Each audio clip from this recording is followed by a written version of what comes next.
এর রহস্য হচ্ছে কি, যেমন এক ব্রাহ্মণ একটা সুন্দর বাগান তৈরি করেছেন, আম, জাম, কাঁঠাল, লিচু, কলা, আপেল সব কিছু বাগানে আছে। দেখেছেন এরকম বাগান? দেখেননি? তো এরকম বাগান করেছেন এক মালিক, আর তার একটা এটা নিয়ে গর্ব যে কেউ রাস্তা দিয়ে গেলেই তাকে একটু ডেকে দেখাবে, বাবু দেখেন না রাস্তা দিয়ে যাচ্ছেন আর সেই তাকাচ্ছেন, তো একটু ঢুকে আসুন না। যেমন আমরাও বলি কিরকম গাঁদা ফুল টুল ফুটছে, একটু দেখুন না।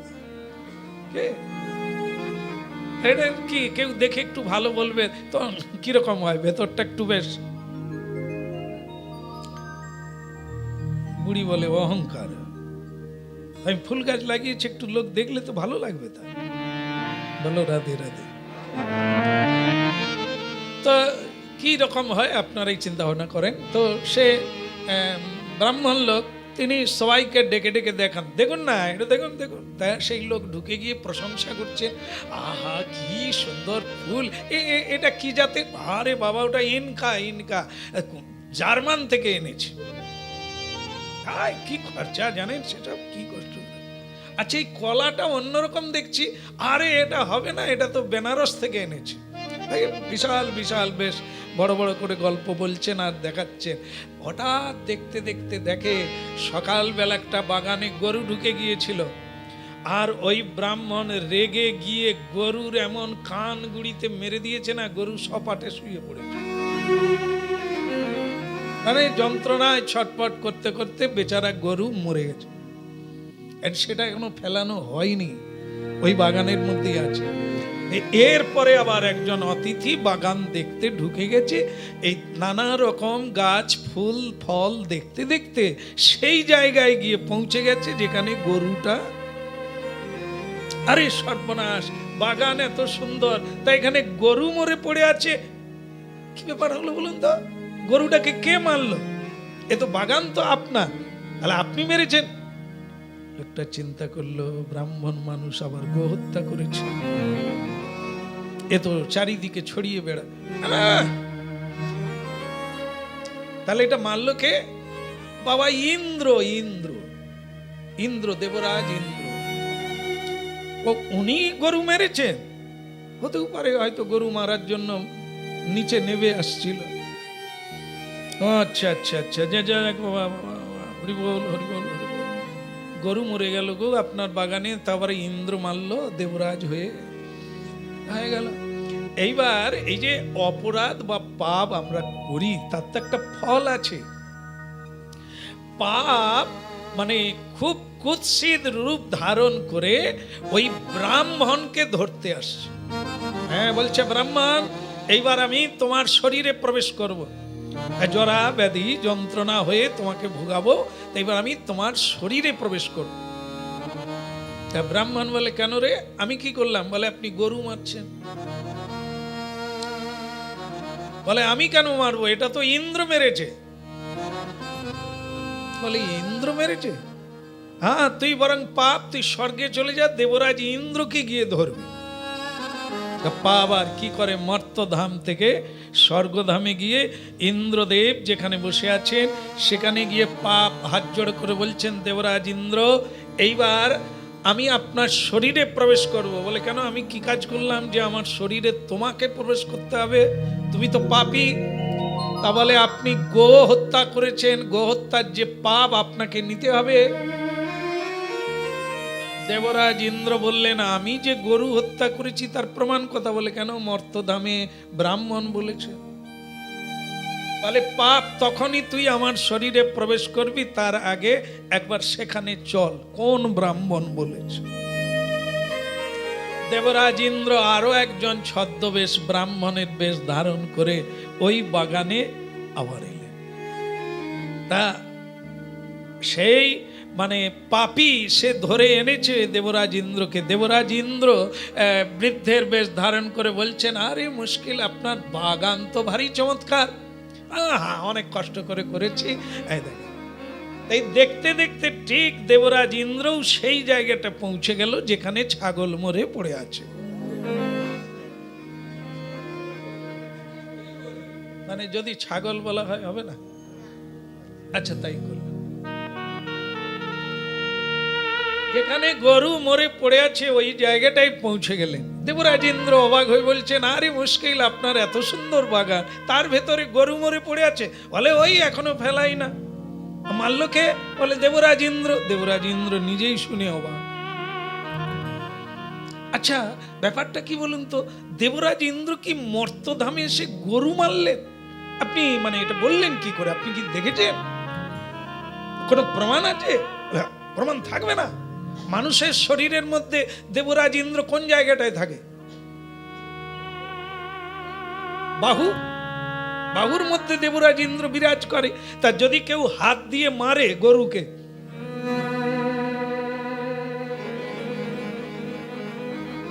দেবরাজ ইন্দ্র বলে তো কায়দা আছে লোকটার।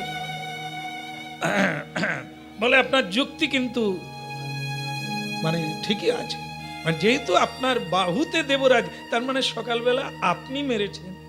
বলে আমি মারিনি, আমার হাত দিয়ে মরেছে, কিন্তু হাতে তো দেবরাজ ইন্দ্রই আছে, তার দ্বারাই এই বাহু পরিচালিত হয়। সুতরাং সেই হাত দিয়ে যদি কেউ মারে তাহলে সেটা দেবরাজ ইন্দ্রই মেরেছে। এটা মানতে বাধ্য। কিন্তু এই যে পাশে কলা গাছটা হয়েছে, ভারী সুন্দর কলা পেকে আছে, একটু খাই। না, ওটা আমার, বেনারস থেকে কলা গাছ এনেছি, ওটা হাত দেবেন না। সে তখন দেবরাজ ইন্দ্র একবারে স্বরূপ ধারণ করেছে। বলে পাপ? বলে হ্যাঁ হুজুর। বলে এই ব্রাহ্মণকে ধর। গাছটা লাগাবের বেলা উনি, গরু মারার বেলা আমি। পাপ, একে ধর। সে ব্রাহ্মণ আর কিছু বলতে পারে না। আরে জানো, আমি স্বয়ং ইন্দ্র, তুমি পাপ আমার কাছে পাঠিয়ে দিচ্ছ, মেরেছ তুমি। বলে কেন? এই বাহুর মধ্যে তো আপনি আছেন। বলে আমি যদি থাকি তাহলে গাছটার বেলা, গাছটার বেলাও বলা উচিত ছিল এ দেবরাজ ইন্দ্র লাগিয়েছে, এ ফল তার। চালাক পাটির চালাকি চলবে না। হ্যাঁ, স্বয়ং পাপ সেই ব্রাহ্মণের ভেতরে প্রবেশ করল, ব্রাহ্মণকেই পাপ ধরল। তা আমরা কি বলি যে একটা যদি পাতাও না নড়ে তার ইচ্ছায়, তাহলে আমরা যদি কোনো অপরাধ করি সেটা কার হবে? ভগবান শ্রীকৃষ্ণের হবে, কারণ তিনি ভেতরে আছেন। ওই ইন্দ্রের মতো আবার না, এটা সব সময় এটা বলতে হবে, সব কাজের বেলা বলতে হবে, ধ্যানে জ্ঞানে ভেতরে বাইরে জানতে হবে সব তাঁর ইচ্ছায় হচ্ছে। শ্রী ভগবানের অদ্ভুত কথাকে তরণী বলা হয়েছে। নাম হচ্ছে তরণী, ভব সমুদ্র পার হওয়ার তরণী। আবার দেহটাকে তরণী বলা হয়, আবার মায়েদেরকে সংসারে তরণী বলা হয়। না মাং দুষ্কৃতি না প্রবদ্ধন্তে। শ্রী ভগবানকে দুষ্কৃতীরা প্রণাম করে না। দুষ্কৃতির অর্থ হচ্ছে যাদের সুকৃতি নাই। সুকৃতি মানে যা সবার মঙ্গল হয় এমন কর্মকে সুকৃতি বলা হয়। কৃতি মানে কর্ম। আর মানুষ যেগুলি কর্ম করেন নিজের তো কল্যাণ হয়ই না, অপরেরও অকল্যাণ হয় আমাদের কর্মের দ্বারা, সেগুলিকে দুষ্কৃতি বলা হয়। এই জন্য কি ন মাং দুষ্কৃতি, ভগবান শ্রীকৃষ্ণ লীলা পুরুষোত্তম যদুপতি ভগবান চক্রধারী, তিনি অর্জুনকে বলছেন, অর্জুন এ সংসারে এক ধরনের মানুষ আমাকে প্রণাম করে না। ভারী চমৎকার কথা স্বয়ং ভগবান বেছে ফেলেছেন। কারা কারা আমাকে প্রণাম করে না? এরকম দুর্ভাগ্যজনক মানুষ জন্ম পেয়েও শ্রী ভগবানকে প্রণতি নিবেদন করে না। অকৃতজ্ঞ মূঢ় ব্যক্তি ন মাং দুষ্কৃতি না প্রপদ্যন্তে, আমাকে প্রণাম করে না। কারা? যারা মূঢ়, অকৃতজ্ঞ। এ দেহটা কার দান, প্রাণটি কার, এ সংসার কার, এ দুনিয়া কার, এ হিম্মত কার, এ সম্পর্কে যিনি অবগত নন তিনি তো শ্রী ভগবানকে প্রণাম নিবেদন করবেন। যারা জানতে পেরেছেন তারা তো অবশ্যই প্রণাম করেন, ভগবানের স্তুতি করেন, ভগবানের বন্দনা করেন, ভগবানকে ভোগ নিবেদন করেন, ভগবানকে সুন্দর সুন্দর জামা কাপড় উপহার দেন। কারণ কি? তোমার জন্যই সবকিছু পেয়েছি প্রভু, তা তুমি আমার সর্বস্ব ধন। এগুলি সুকৃতিবান ব্যক্তি বলেন। আর দুষ্কৃতিবান ব্যক্তি অসুরের মতো প্রভাবশালী বলেন, আমি খাটি তো খাই, আর আমি অনেক কিছু করতে পারি, ও আমি কাউকে পরোয়া করি না, তো আমি ভগবান তো মানি না, ধর্মও মানি না, আরে যা ইচ্ছে করবো, খাবো, যা ইচ্ছে। এগুলি হচ্ছে দুষ্কৃতির প্রভাব, স্বভাব, প্রবৃত্তি। এই জন্য সংসারে কারা কিরকম খুব স্পষ্ট হয়ে যায়। তাদের মধ্যে অসুরের ভাব বিরাজ করছে, আর কাদের মধ্যে দেবতাদের ভাব বিরাজ করছে। আমরা তো শ্রদ্ধা তাদেরই করতে পারি, আর শ্রদ্ধা তাদের না করলেও চলবে যারা আমার প্রভুকে মানেন না। তা বলছেন একজনকে শ্রদ্ধা করব আর একজনকে অশ্রদ্ধা। শ্রদ্ধার কর্মীকে তো শ্রদ্ধা করতেই হবে। যেমন মনে করুন, যিনি চুরি করে জেলখানায় প্রবেশ করে গেলেন, আপনি কি ওনাকে প্রণাম করবেন? কি করবেন না? কেন করবেন না? ওনার মধ্যেও ভগবান আছে না? করবেন না? এবার মনে হয় করবেন। কে? আরে না না, ভগবানকে তো প্রণাম আলাদাভাবে করা যায়, কিন্তু যিনি যার দ্বারা দুষ্কৃতি কর্ম হলো তাকে কি করে প্রণাম করা যায়? তাকে তিরস্কার করা যায়? ভগবান ভেতরে আছে সর্বশক্তিমান, তার দ্বারাই তো সকল পৃথিবীতে কর্ম হয়। ভগবানের ইচ্ছা না হলে একটা গাছের পাতাও নড়ে না, তাহলে যিনি কুকর্ম করিয়াছেন ওটা তো কে করছে? স্বয়ং ভগবান করেছে, হ্যাঁ কি না? মাথা নাড়ুন, না বলছেন কেন? আরে ভগবান না থাকলে মানুষ কিছু করতে পারে না, ভগবান আছে তাই সে চুরি করেছে। কি হবে এই জায়গাটা? মীমাংসা কি আসবে? অনেকেই তো বলেন, কি করব বাবু, তিনি যেমন করাচ্ছে। এতদিন আসেননি যে কি করবো বাবু, সে টানেনি তো আমি কি? ভগবান টানায়নি, আমি আসিনি, তাই আজকে টানালো। আচ্ছা, এখানে রহস্যটা কি? সত্যি কি ভগবান টানে কাউকে? এটা তো একটু অন্যরকম হয়ে যায় না, যে গাছের পাতাও নড়ে না তার ইচ্ছা না হলে, আর তিনি না থাকলে সব অচল হয়ে যায়। এটা তো ঠিক, কিন্তু আবার কুকর্ম করছে তেনাকে ভগবান আবার আর চোখে দেখছেন, খারাপ চোখে দেখছেন। দুষ্কৃতি বলছেন, বিনাশায় চ দুষ্কৃতাম। ভগবান তাদেরকে বিনাশ করার জন্য অবতীর্ণ হন, আর সাধুদেরকে সুখী করার জন্য পরিত্রাণায় সাধুনা। এগুলো তো তিনি নিজে বলেছেন। কি করে হলো? তার কাছেও তো দুরকম। এক জায়গায় বন্যা হয়ে গেছে, তো ঘর বাড়ি অনেকের ভেঙে গেছে, তো নৌকায় করে লোকজনকে ওপরে নিয়ে যাচ্ছে। এক কৃষ্ণ ভক্ত ছিল, তার মাটির বাড়ি।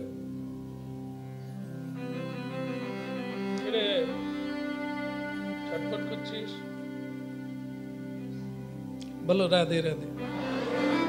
তো মাটির বাড়ি, নৌকা এলো, হেলিকপ্টার এলো, এই যারা যারা বিপদে পড়ে গেছে, গাছে পালায় বসে আছে, তাদেরকে নিয়ে স্থানান্তরিত করে। কৃষ্ণ ভক্ত কাঁচা মাটির বাড়ি, তার চালের উপরে বসে আছে। হরে কৃষ্ণ কৃষ্ণ কৃষ্ণ। আরে ও বাবাজি, নৌকায় উঠে পড়ো। বাবাজি বলছে, না না, তোমরা এদেরকে নিয়ে যাও, আমাকে বলার লাগে না, আমার যা হবার তাই হবে, ভগবান যা করে তাই হবে। হ্যাঁ, আপনার যান যান, চলে যান। খুব অনুরোধ উপরোধ করলো নৌকা, হ্যাঁ, যারা নৌকা চালাচ্ছে, বলে তোমাকে আমরা নিরাপদ জায়গায় পৌঁছে দেব, তুমি হরিনাম সেখানে বসে করো। বলে না, মেলা বকবেন না, যান। আর নৌকা চলে গেল, সবাই চলে গেল, কিন্তু এর পরে এলো হেলিকপ্টার। আরো বিপদাপন্ন যারা, তাদেরকে নিয়ে যাওয়ার জন্য হেলিকপ্টার এসে বলছে, এ বাবাজি, আয় মরে যাবি। হ্যাঁ, হরে কৃষ্ণ, হ্যাঁ, হাট যাও, অন্য লোককে নিয়ে চলে যান, আমি যাও না, আমার যা হওয়ার তাই হবে, ভগবান যা করে তাই করবে। বাস। তো বেটা তো হেলিকপ্টার অনেকক্ষণ অপেক্ষা করলো, অনেক চেষ্টা করলো, বেটাকে মানাতে পারলো না। হেলিকপ্টার বি চলে গেল। তারা বলে গেল, আরে সামনে হড়কা বান আসছে, এরপরে বিশাল ঢেউ আসছে, তুমি বেটা মরে যাবে, তোমার এই কাঁচা বাড়ি টিকবে না, তুমি চলো। সে কিন্তু কারো কথা শুনলো না। কিছুক্ষণ পরে যা হবার তাই হলো। হ্যাঁ, এমনই স্রোত এলো, এমনই ঢেউ এলো, বেচারা হ্যাঁ ওলট পালট খেয়ে ভেসে চলে গেল, ঘর বাড়ি ভেঙে গেল। যাওয়ার পরে এইবার যেরকম হয় আর কি, ক্লান্ত শরীর, হ্যাঁ, ঠান্ডায় কাঁপছে, এ গাছে ধাক্কা, ওই গাছে ধাক্কা লাগতে লাগতে বেচারা মরেই গেল। এখন কোথায় যাবে? কৃষ্ণ ভক্ত বন্যায় মরে গেল, নরকে যাবে না স্বর্গে যাবে?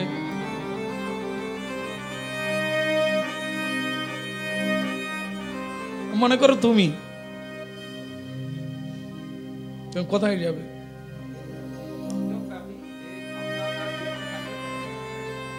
আচ্ছা, কেন ওই যে মরে গেল, ওর কি হতে পারে? ও আচ্ছা, ওটা জানো নি। আর সে তো সবসময় তো হরে কৃষ্ণ করছে তো, আর ভগবানের উপরে বলছে। কি হলো না, ও বৈকুণ্ঠে যাচ্ছে, ভগবান বিষ্ণু দুধ এসেছে, কারণ কৃষ্ণ ভক্ত সবসময় হরিনাম করছিল মৃত্যুকালে, তাই জন্য সে বৈকুণ্ঠে গেল।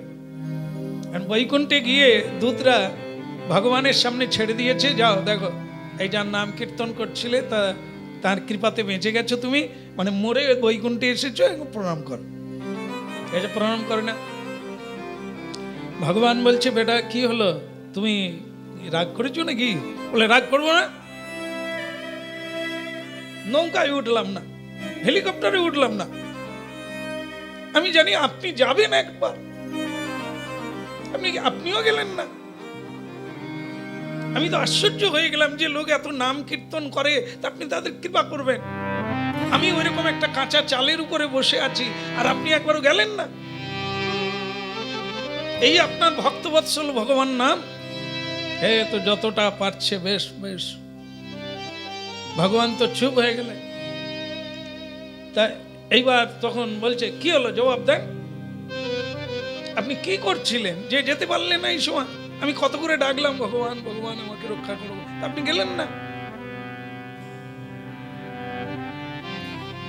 ভগবান বললেন, আমি দুটো লোক পাঠালাম, আমি তোর কথা ভাবি না? লোক পাঠিয়েছিলেন? কই না তো।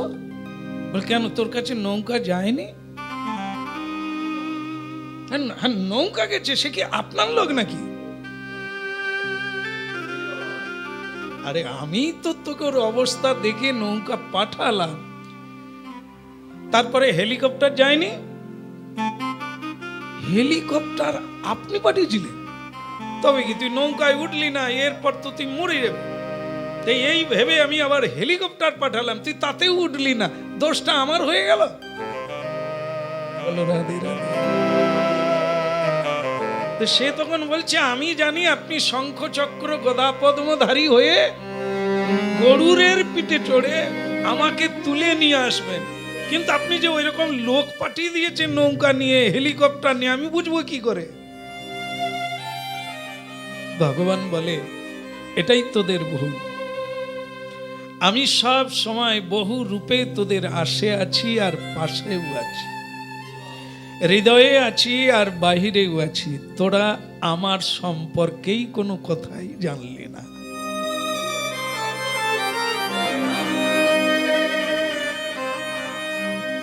কত মানুষের দ্বারা তোকে সাহায্য করি, সে তো আমি বহু রূপে আমি তোর কাছে গেলাম। আমি যদি আমি রূপে যাই, তুই আর কর্ম করবি না, তুই আর মর্তধামে থাকবি না। এই জন্য মর্তের মানব মানবী দিয়েই তোকে আমি সাহায্য করে থাকি। এখানে মিল পাওয়া যায়, স্বয়ং ভগবান বলেছেন আমার চেয়ে আমার।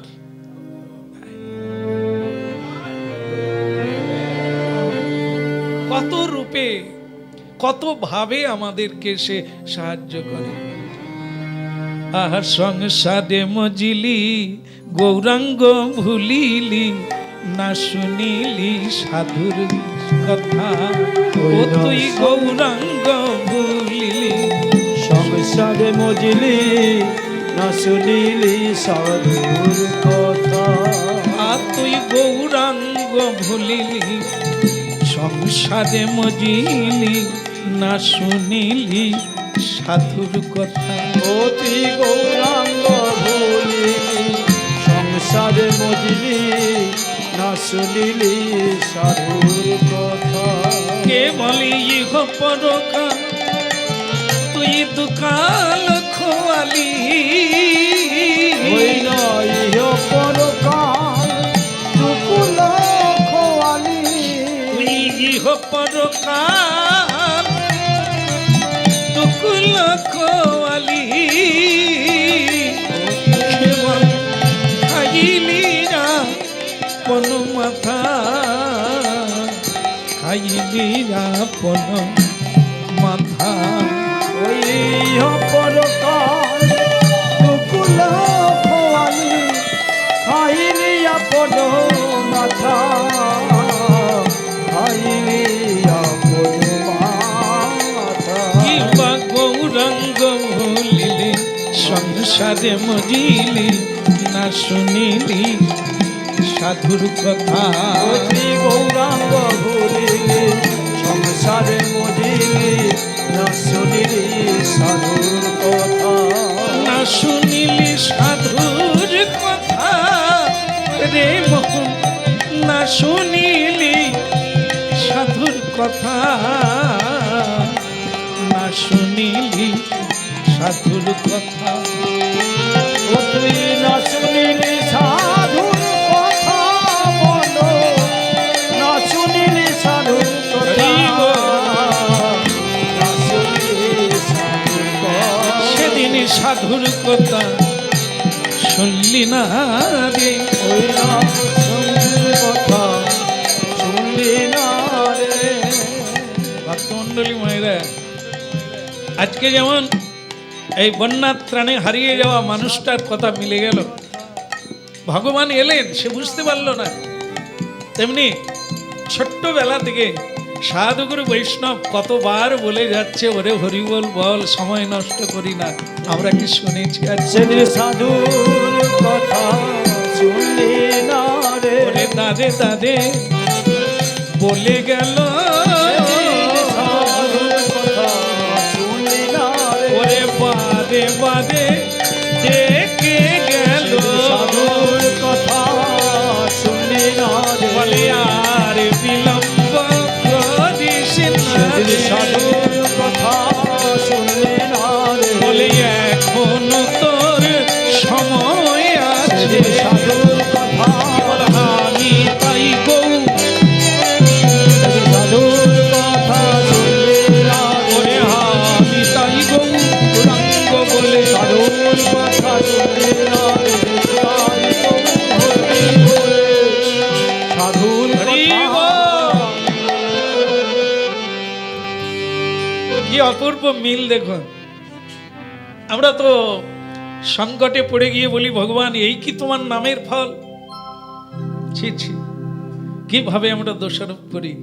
কিন্তু স্বয়ং ভগবান কত ভক্ত, কত সাধু, কত সজ্জন ব্যক্তি এসে আমাদের সাবধান করে, ওটা তুমি করো না, এটা তোমার কাজ না।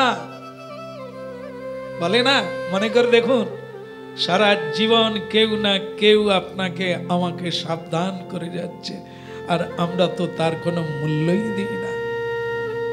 যখন সংকটে গভীরভাবে জড়িয়ে যাই তখন আমরা ভগবানকে বলি, আমি যে তোমার নাম করি, আমি যে তোমার পুজো করি, কই তুমি তো আমায়। না না, এ জগতের মানুষের মতো ভগবান অকৃতজ্ঞ নয়। যে যথামাং প্রপদ্যন্তে স্থান স্তৈব ভজাম্যহম, মানুষ যতটা না দেয় ভগবান তার থেকে বেশি মানুষকে করে।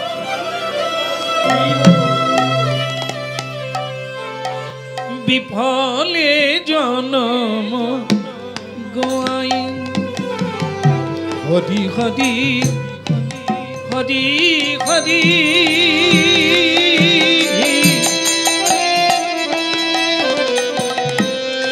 বিফলে জনম গোয়াই হরি হরি হরি,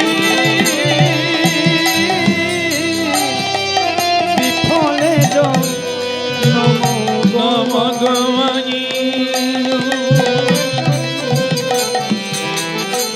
বিফলে জনম গোয়াই।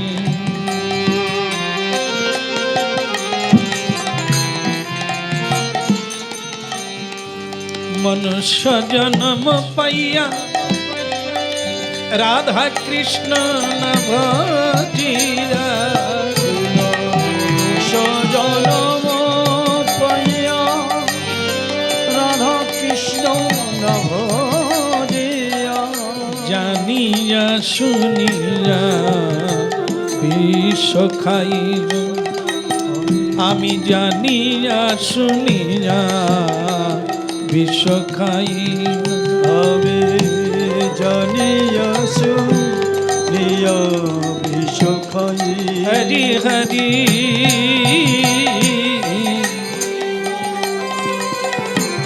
বিফলে জনম গোয়াইনু।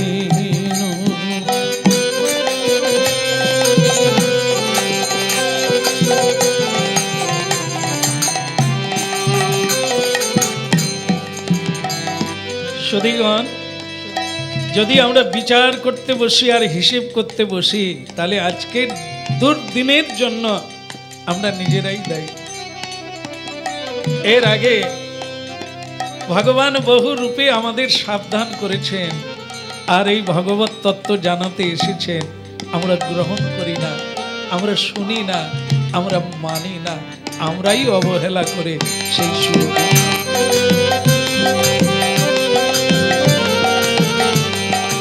বিফলে জনম গোয়াইন, বিফলে জনম গোয়াই, গোলকেরি প্রেম সেই হরিনা সংকীর্তন, হরিণ গোলকের প্রেম সেই হরিনাম সংকীর্তন, বলে রতি না জন মিল কেন তাই, হইল রতি রাজন মিল কেন তাই, সংসার বিষাণ দিবানিশি হিয়া জলে রে, হইল সংসার বিষাণ দিবানিশি হিয়া জলে, সংসার বিষাণ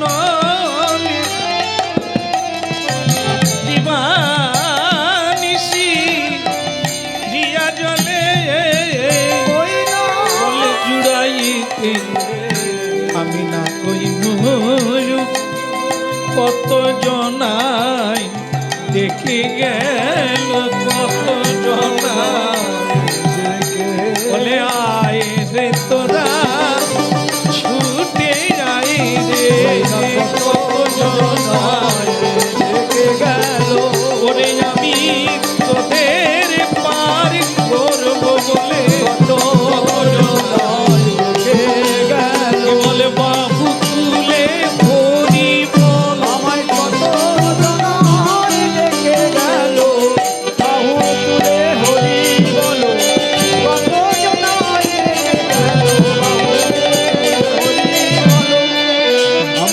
কত জনায় ডেকে গেল। বলো রাধে রাধে। মানে এসব কথা শুনলে লজ্জা হওয়ার কথা। প্রত্যেকেই মনে করুন সারা জীবন কত মানুষ সৎ পথে ডেকে গেল, আশ্রমে যেচে ডেকে গেল, সাধু ডেকে গেলেন, ওরে তোরা দীক্ষাটা নে, একটু নাম কর, মনুষ্য জন্ম পেয়েছিস, সঙ্গে কিছুই যাবে না, কতবার বলেছে। আমরা কি আজও পর্যন্ত মেনেছি? না শুনিলে এখন যেন মনে হয় ওসব আমাদের জন্য নয়। কিন্তু এরকম তো সংকট এসেই যাচ্ছে আমার জীবনে, আর কোনো উপায় নেই। যেটাকে অমৃত মনে করেছিলাম সেটা তো বিষ। দেখুন কিরকম মানে সংসারে আমরা কিরকম বেমানান রূপে জীবন যাপন করি। দেখেন, যদি পিতাকে পুত্র গালাগালি করে, অপমান করে, বাবা মেনে নেয়। যদি গুরু শিষ্যকে তিরস্কার করে, মানে না। আমরা কত বড় জ্ঞানী দেখব। পুত্র পিতাকে অপমান করছে, স্ত্রী স্বামীকে অপমান করছেন, সেখানে মেনে নিচ্ছে, আবার তাকে জড়িয়ে ধরছে, আবার তাকে ভুল হয়ে গেছে, আমি আর জীবনে এরকম। কিন্তু গুরুদেব যদি আমাদের তিরস্কার দেয়, না না ওনার কি আমি কেনা হয়ে গেছি, উনি এরকম বলতে পারেন? কত বড় মূর্খের পরিচয় দেখে। যেখানে হাত জড়ো করার সেখানে মাথা উঁচু করি, যেখানে মাথা উঁচু করে দাম্ভিকতা দেখানোর দরকার ছিল সেখানে।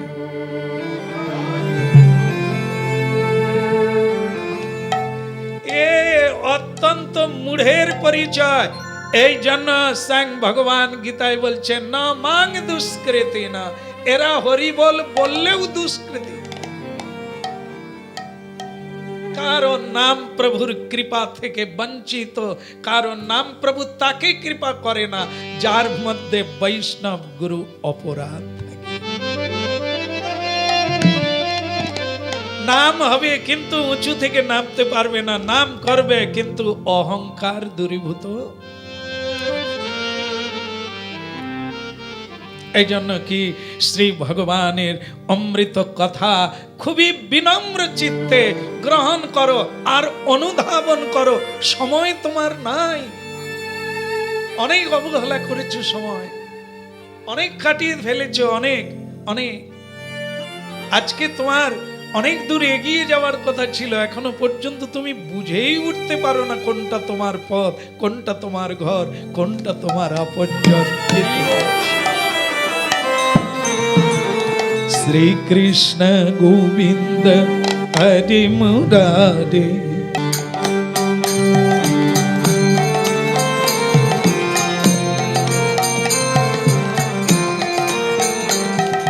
শ্রী কৃষ্ণ গোবিন্দ হরি মুরারে, হে নাথ নারায়ণ বাসুদেবা। শ্রীকৃষ্ণ গোবিন্দ হরে মুরারি, হে নাথ নারায়ণ বাসুদেবা। শ্রীকৃষ্ণ গোবিন্দ হরে মুরারি, হে নাথ নারায়ণ বাসুদেবা। কৃষ্ণ গোবিন্দ হরে মুরারি, হে নাথ নারায়ণ বাসুদেবা।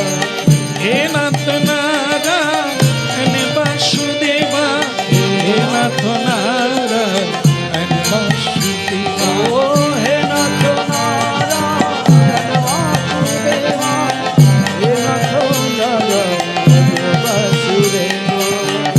নাথ নারায়ণ বাসুদেবা, হে নাথ নারায়ণ বাসুদেবা। হে নাথ নারায়ণ বাসুদেবা, হে নাথ নারায়ণ বাসুদেবা। শ্রীকৃষ্ণ গোবিন্দ হরে মুরারি, হে নাথ নারায়ণ বাসুদেবা। কৃষ্ণ গোবিন্দ হরে মুরারি, হে নাথ নারায়ণ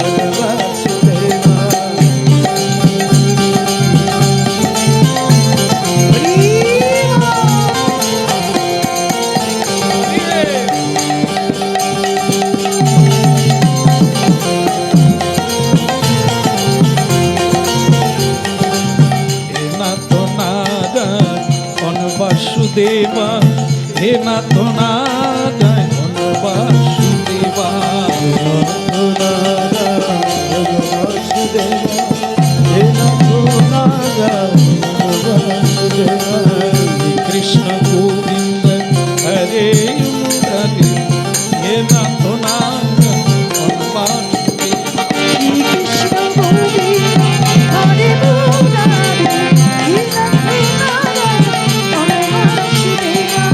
কুলধ্বনি,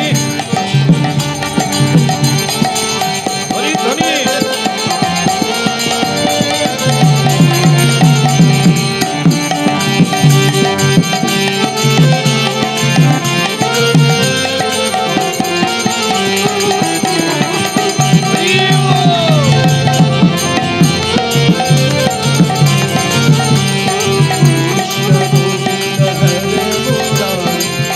হে নাথ নারায়ণ।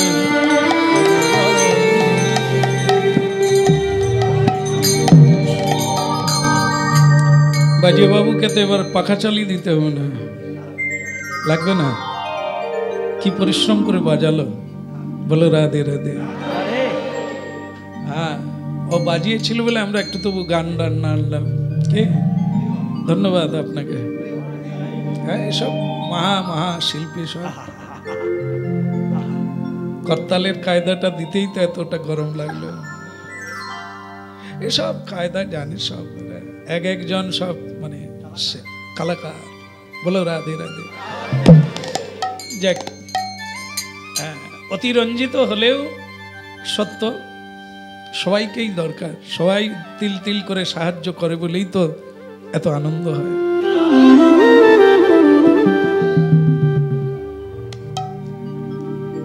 এই জন্য কি কথার প্রসঙ্গে এরকম কথা আসলো যে আমরা দুর্ভাগ্যজনক একটা জীবন নিয়ে টেনে টেনে চলছি, যেটা কোনোদিন সাধুগুরুর কথা শুনলাম কিন্তু মানলাম না।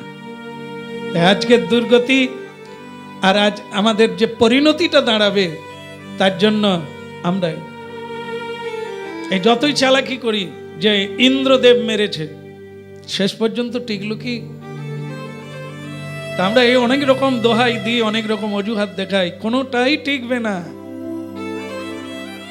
যমদূতের কাছে, মৃত্যুর কাছে, মহাকালের কাছে কোনোটাই টিকবে না। সবটাই তো নিখিল বিশ্বের পিতা হৃদয়ে স্বর্ণাক্ষরে তিনি সব লিখে নিচ্ছেন।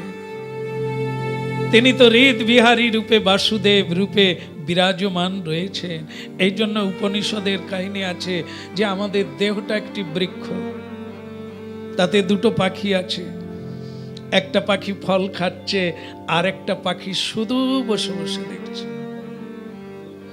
বৃক্ষের কাণ্ড একটি, দুটি শাখা, তার এক শাখায় একটা পাখি ফল খাচ্ছে, আর একটা শাখায় একটা পাখি বসে বসে শুধুই দেখছে। উপনিষদ তত্ত্ব বলতে চাইছেন কি? প্রতিটি মানুষের শরীরে, এই শরীরকে বলা হয়েছে একটি বৃক্ষ, আর এর দুটি স্কন্ধ। তার একটি স্কন্ধে তো বসে আছেন একটি পাখি শুধু দেখছেন, আর একটি পাখি খাচ্ছে। তত্ত্বটা কি দাঁড়ালো? জীবাত্মা আর পরমাত্মা।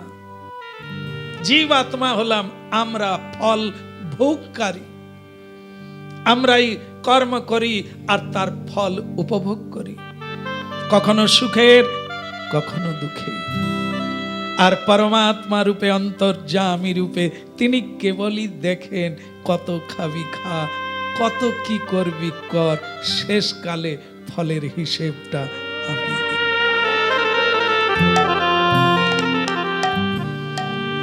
এ মানো চাই না মানো, জিনিসটা তো সত্য।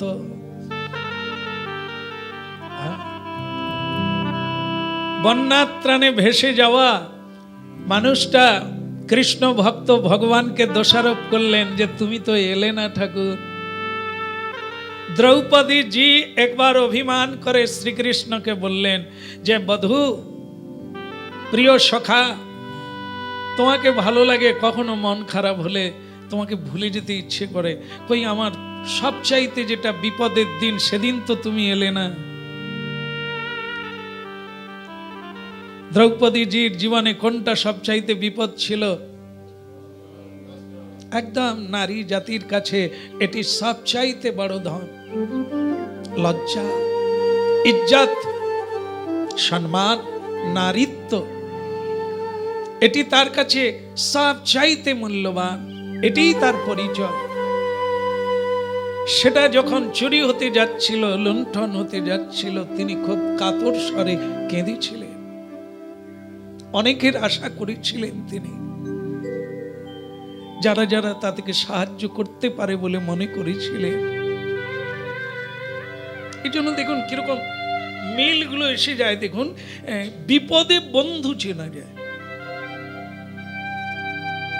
আমাদের তো আশেপাশে অনেক বন্ধু আছে না, আমরা যাদেরকে সাহায্য করি, যাদের কথা ভাবি, যাদেরকে ছেড়ে খাই না, কিন্তু আপনি প্রকৃত বিপদে পড়লে এরা মুখ ফিরিয়ে নেবে।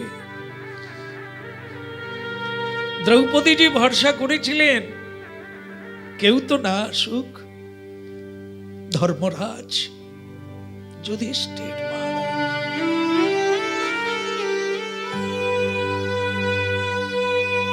উনি অন্তত ভীম বা অর্জুনকে অনুমতি দেবেন।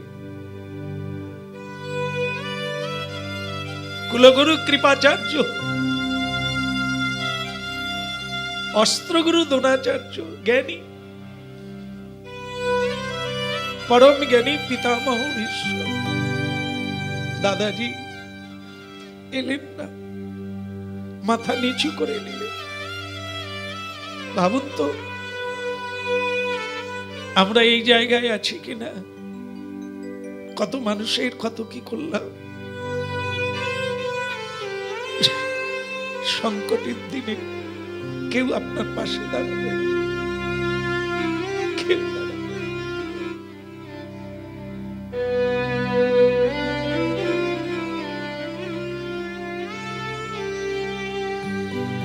হে ভগবান প্রিয়তম,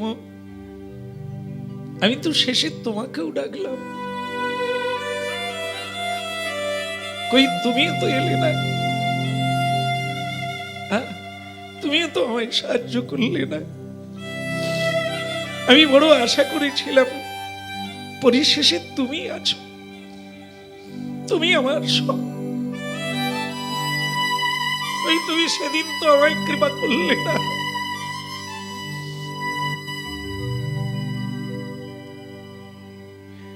করুণা করো দ্রৌপদী পুকারে,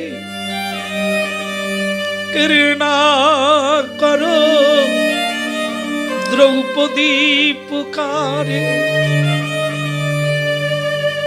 পট্ট में लिपट गए बनो मां, नीरख रहे नर नारी। হাজার হাজার নরনারী তাকিয়েছিল সেদিন। আমি সেদিন চিৎকার করলাম, করুণা করো দ্রৌপদী পুকারে।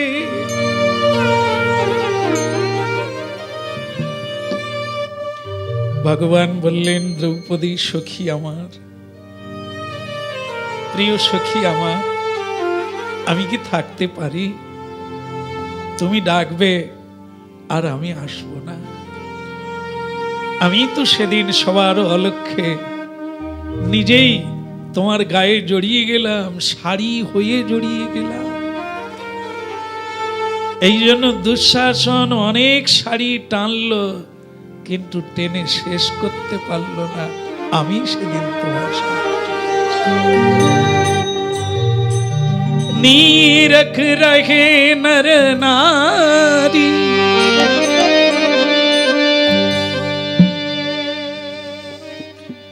সেদিন নরনারীগণ এটি দৃশ্যমান দৃশ্য দেখেছিল। দ্রৌপদী এত শাড়ি এলো কোথার থেকে? আমি কি পারি? তুমি যে আমার প্রিয় সখী, তুমি যে আমাকে ছাড়া কিছু জানো না, তা আমি কি করে তোমায় ছেড়ে থাকি? পট্ট মিলি পটি গায়ে বনমালী, পট্ট মানে শাড়ি, বনমালী শাড়ির সঙ্গে লিপট গেল, জড়িয়ে গেল। আর তখন শাড়ি অসীম হয়ে গেল, অনেক হয়ে গেল, শাড়ি টেনে শেষ করা গেল না এই জগতের লোক সবাই। তাহলে এইভাবে অভিমান আমরা করি অনেক সময়। কই ভগবান কি আছেন? তিনি কি আমায় কৃপা করবেন? করলেন না তো। না, হতভাগা, অনেক করে ভেবে দেখো কতবার তিনি সাবধান করতে এসেছেন, সাহায্য করতে এসেছেন, সাহায্য করেছেন, উদ্ধার বি করেছে। তুমি কেবল বুঝতে পারো না তোমার।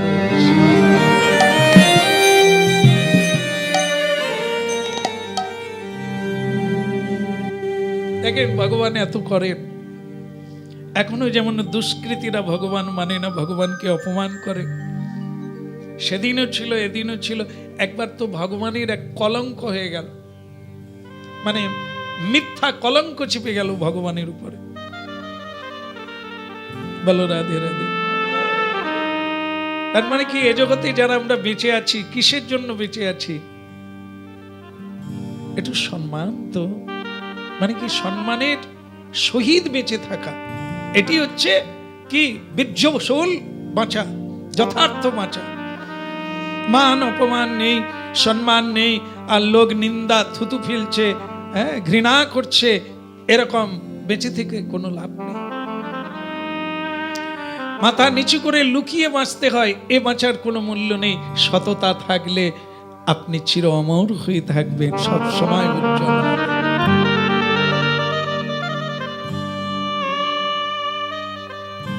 তার সাক্ষী আমাদের ইতিহাসের পাতায় আলেকজান্ডার। মরে যাওয়ার আগে তিনি 3টে আবেদন করে গিয়েছিলেন তার প্রিয়জনদের কাছে,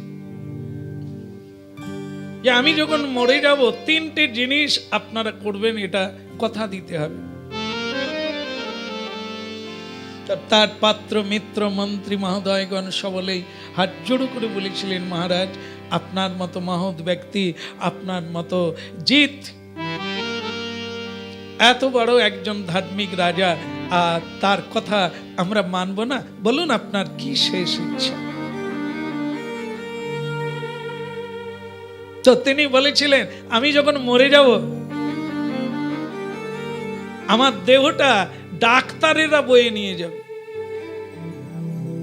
কি বললেন? মানে এই যে কফিন বাক্স আছে না, বাক্সের মধ্যে করে নিয়ে যায়, তো সেই কফিন বাক্সটা বইবে ডাক্তারেরা। তুমি ধরতে পেরেছো কেন বলতো? ডাক্তার দিয়ে বইছে।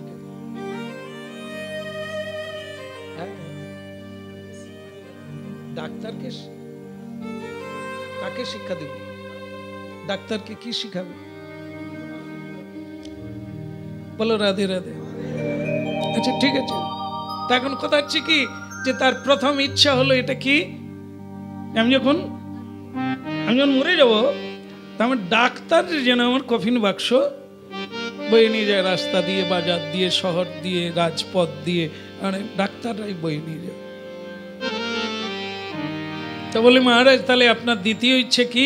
বলে, আমার দ্বিতীয় ইচ্ছা হলো এটাই, যে আমাকে যে কফিন বাক্সে নিয়ে যাওয়া হবে, আমার সারা শরীরটা ঢাকা থাকবে কফিন বাক্সে, কিন্তু 2টো হাত যেন তার বাইরে থাকে।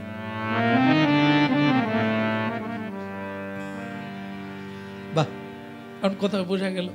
তাহলে আর আপনার 3 নম্বর ইচ্ছাটা কি? বলে, আমার 3 নম্বর ইচ্ছা হলো, জীবনে আমি বহু ধন সম্পদ মানে সঞ্চয় করেছি, আমি যখন যে রাস্তা দিয়ে যাব, আপনারা সেই রাস্তায় সব ধন সম্পদ ছড়িয়ে দেবে।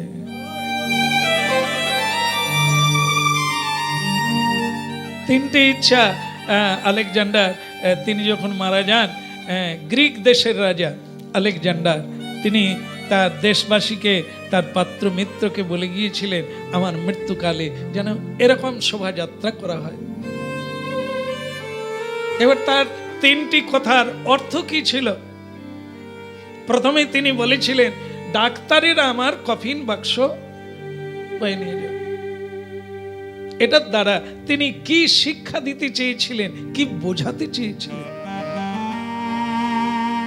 বোঝাতে চেয়েছিলেন লোকে দেখুক, যারা অহংকার করে ভগবান নাই, ঈশ্বর নাই, ডাক্তারের উপরে নির্ভরশীল হয়, ডাক্তারই আমাকে বাঁচাবে। তা সেই আলেকজান্ডারকে ডাক্তারেরা বয়ে নিয়ে যাবে, লোকে যেন দেখতে পায় ডাক্তাররা আলেকজান্ডারকে বাঁচাতে পারেনি। এত পয়সা থেকেও, এত অর্থ থেকেও, এত বলিয়ান হয়েও কোন ডাক্তার তাকে তোমাদের কেউ বাঁচাতে। এই অহংকারটা ভুলে যাও, ঈশ্বর যাকে রাখবে তিনি থাকবে। উনি খুব অল্প বয়সে চলে গেলেন। এই জন্য বলেছিলেন যেন ডাক্তাররা আমাকে বয়ে নিয়ে যায়, লোকে যেন শিক্ষা পায়। ডাক্তার দুটো রোগ সারাতে পারে কিন্তু কাউকে বাঁচাতে পারে না।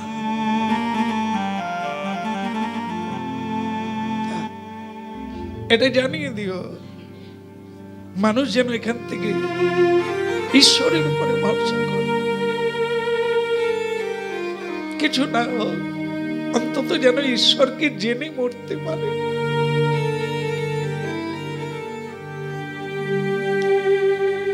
আলেকজান্ডারের দ্বিতীয় আবেদন,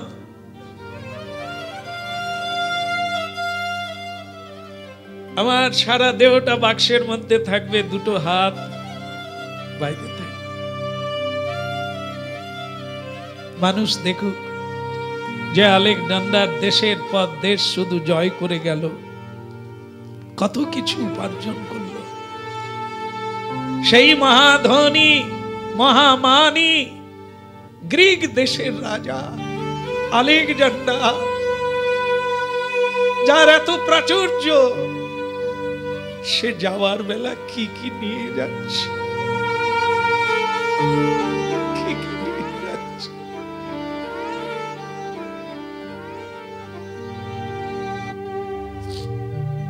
মানুষ যেন আমাকে দেখে শিখে, এই ধনের জন্য, অর্থের জন্য যেন খুনাখুনি না করে,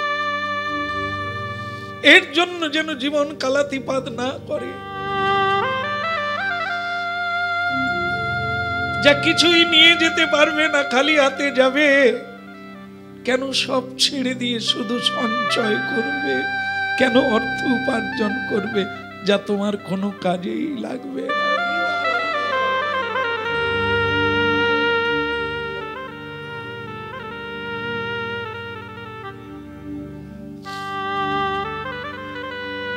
তার শেষ কথা ছিল ধন সম্পদ এগুলো রাস্তায় ছড়িয়ে দেবে। আমি যে রাস্তা দিয়ে আমার মরদেহ যাবে সেখানে সবগুলো ছড়িয়ে দেবে।